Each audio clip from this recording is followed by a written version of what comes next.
Hi folks, this is just a quick-ish video to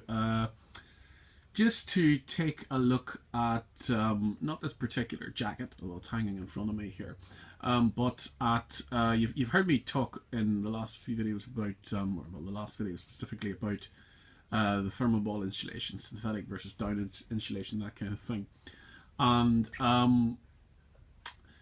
I mentioned in that video all about you know, how down doesn't like to get wet, and I also mentioned hydrophobic treatments for down, and I just wanted to develop that a little bit in this video because it all can get a little bit confusing when it comes to insulation. And these days there are a lot of different things on the market, a lot of new technologies develop, and you know, treatments developing all the time in relation to synthetic and natural insulation. So just to try and keep a little bit of a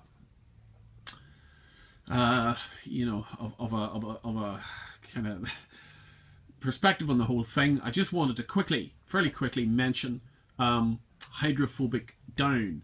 Now, as the name suggests, I mean, we did, just to go recap, down is a wonderful natural insulator. It is the best. It is the warmest thing on the planet in terms of giving you insulation for the weight of a garment.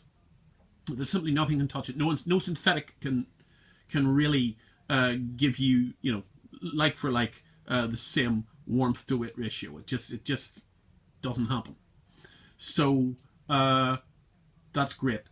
The problem, of course, is that if down gets wet, well, you've got a problem because it simply doesn't work. Down works, as you know, by lofting, trapping air, etc. Well, if the down gets wet, then basically it doesn't loft. It goes flat and matted, and it just doesn't work. And not only that, so it won't provide you with any insulation worth talking about. And not only that, but it takes a very long time for it to dry. So, you know, if you're in the mountains and that happens, you've got a serious problem.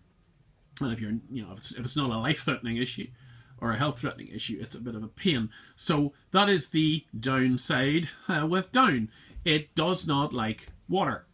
Now, over the last few seasons, various manufacturers have been playing around with different ways and different techniques for doing something about that and making down a little bit more resilient to water.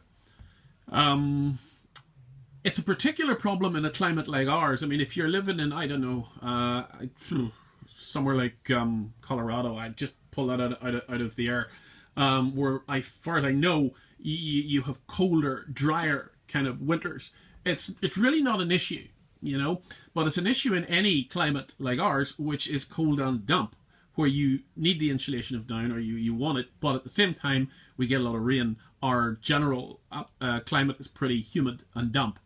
The other issue, of course, which causes problems for down is your own sweat. It's not just the outside water, it's the moisture you produce yourself can also affect the down and inhibit its performance. So, and again, in a more humid kind of atmosphere, that's going to happen more. So it's more of a problem here than it probably is in certain. If you're in the Arctic, it's wonderful. That's why down is so brilliant for the Arctic Circle, because it is so cold, but it is so dry. You just don't get rain, so it's perfect for there.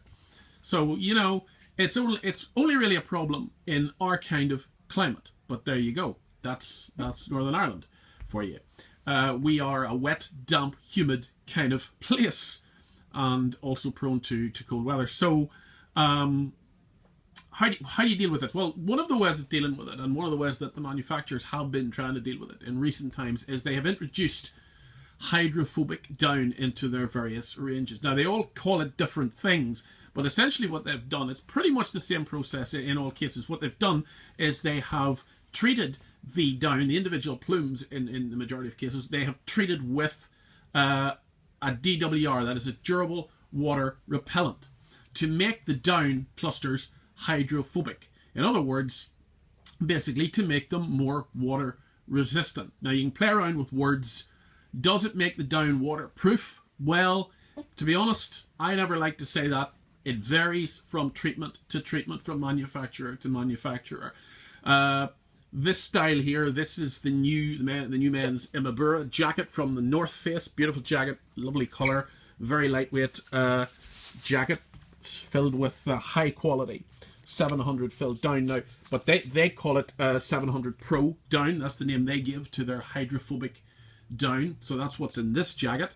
Rab, who are very specialised in the production of down outerwear, they have started using a fluorocarbon free treatment from Nikwax on all of the down in their products. So you know, basically it's just a slightly more environmentally friendly treatment.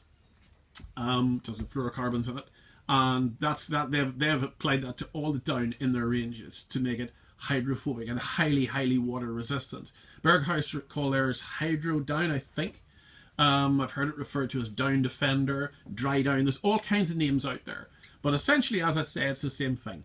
So basically, the down is treated, it becomes a little bit more water resistant. So basically, it is slower to absorb water. When it does absorb the water, it still maintains more of its loft. So while not on a par with synthetic insulation when it's wet, but it will